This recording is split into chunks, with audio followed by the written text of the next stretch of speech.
षोडश अर्थ कमिशन राज्य सरकार बैठक पर मुख्यमंत्री मोहन माझी सूचना। कमिशन निकट में 12,59,148 कोटीर दाबी करा जायछि। हस्तांतर पूर्व राजस्व नियंट बाबद को 9,88,422 कोटी दाबी करिछि राज्य। राज्यर निर्दिष्ट आवश्यकता बाबद रे 1,10,434 कोटी, सहरांचल विकास पाई 1,36,000 कोटी, एसटीआरएफ पाई 31,004 कोटी, एसटीएमएफ पांठी पाई 29,252 कोटी दाबी करिसेंती मुख्यमंत्री। सेपटे स्वास्थ्य जलयोगाण परिमल उपरे मध्य प्रस्ताव दिया जायछि।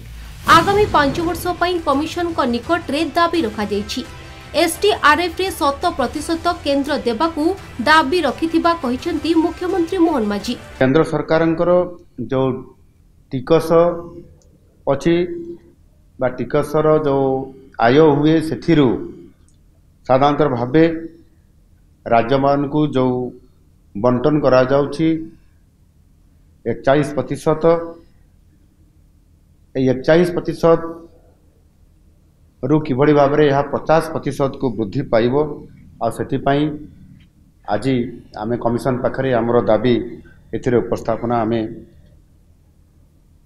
उभय लिखित आकार रे एवं एठी आलोचना कला बेले मध्य मु मोर वक्तव्य रे कथा को मु रखिछि। सूत्र आधार रे बंटा जाए जेउथरो ओडिसा रो भाग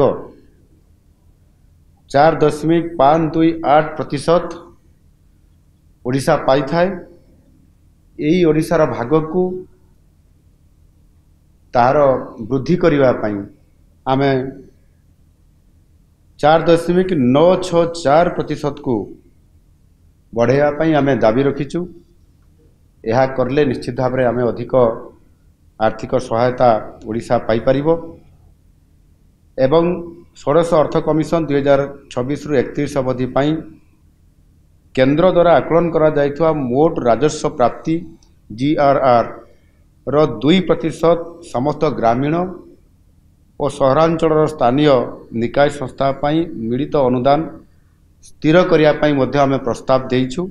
एसटीआरएफ रे केंद्र 75% और राज्य 25% देइथाय। अधिकांश समय रे ओडिशा को प्राकृतिक विपर्यय आसुथिबारु 100% दाबी करा जायछि। केंद्र सरकार को टिकस रे राज्य को 41% दिया जायछि। 41 रु 50% किपरि वृद्धि पाइब प्रस्ताव रखिछु बोली कहिसेंती मुख्यमंत्री। शहरीकरण, कृषि और ग्राम्य उन्नयन उपरे फोकस दिया जायछि। एमएसएमई, दक्षता विकास, बंदर आधारित अर्थनीति उपरे गुरुत्व दिया जायछि। ए अर्थ हमको प्राप्त होले निश्चित भाव में विशेष करी पंचायत राज एवं जो हमर लोकल अर्बान बॉडीज अछि सहरांचल एथिरे आमे गोटे स्वतंत्र भाव में अधिक अनुदान पाई पारिबु जहाँकि लक्षाधिक टंका अच्छी। निश्चित भाव में बहुत बड़ गोटे विकास क्षेत्र में यह उपादेयता मिल पारिबो एवं राज्य विपर्यय परिचालना पांठी एसडीआरएफ पाई दिया जाउथवा वार्षिक अनुदान रो 75% केंद्र देइथाय एवं बाकी 25% राज्य सरकार करिथाय। जेहेतु ओडिशा गोटे प्राकृतिक विपर्यय प्रबल अंचल होइतबा कारणरू प्राय प्रति वर्ष एथिरे साइक्लोन, फ्लड एवं विभिन्न प्रकार प्राकृतिक विपर्यय आसुथबा कारणरू एथिरे केंद्र सरकार निकटरे आमे दाबी रखिछु 100% केंद्र सरकार हमको ये अनुदान जोगे देबा पाई।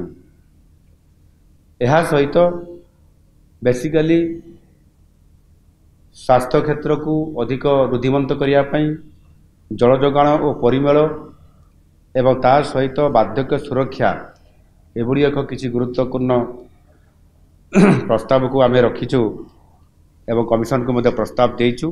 राज्यर 4,70,00,000 लोकों को आधार करी समृद्ध ओडिशा गठन पाई लक्ष्य रखा जायछि। खाली सेतिकी नुहे, भारतर श्रेष्ठ विकसित 5 राज्य भितरे रहिबा पाई लक्ष्य रखा जायथिबा कहिसेंती मुख्यमंत्री मोहन माझी। भुवनेश्वर प्रशांत दास को रिपोर्ट, बड़ खबर।